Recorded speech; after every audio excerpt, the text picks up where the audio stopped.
Hospital থেকে আপনার রোগীটারে নিয়ে আসছে, রোগীটা সম্ভবত বিষ খাইছে। তো বিষ খাওয়ার পরে নিয়ে আসছে 101 নাম্বার রুমে। ওনারা নাকি ভুল চিকিৎসা করছে যতটুকু আমি জানি।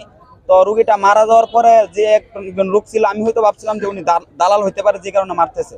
পরে ভাবি যে উনি একজন ডাক্তার, মানে নার্সিং করতেছে, ডাক্তার কমপ্লিট এমন হয় নাই। তো ওনারে একটা লোক দুইটা চর দিছে, এরকম 2-3টা চর দেওয়ার পরে ওনারা রুমের ভিতরে ছিল, পর গেট লাগাই দিছে।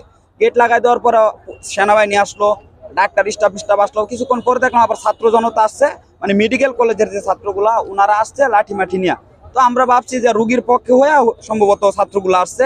তো পরে দেখি যে না, রুগীর যে লোক মারা গেছে ওনাদের উপর মানে আর চলতেছে। উনি আবার ডাক্তারের প্রথম চর দিছিল। তো এরপর আবার সেনাবাহিনী দেখছে ওনাদেরকে গ্রেপ্তার করে নিয়ে গেছে।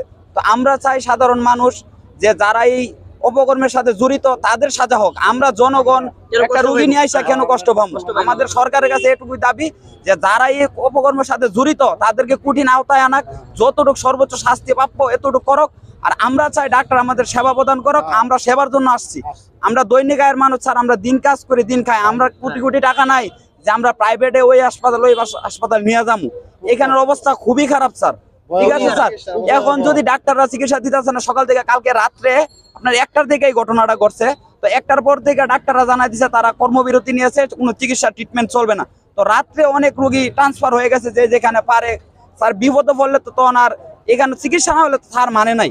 যে যেমন পারতেছে সকাল থেকে এই অবস্থা, কোনো চিকিৎসার কোনো সম্ভাবনা নাই, রোগী আসতেছে যাইতেছে। তো স্যার আমরা চাই এটা যারা উপরে আছে, যারা দেশ রক্ষা এবং দেশের সেবায় কাজ করতে চাই, তাদের নজরে আসুক।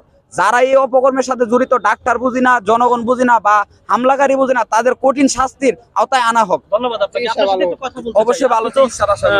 বর্তমান মেডিকেলের সামনে যে পরিবেশটা দেখতে পাচ্ছেন, আসলে এই বিষয়টা আপনি কিভাবে বলবেন?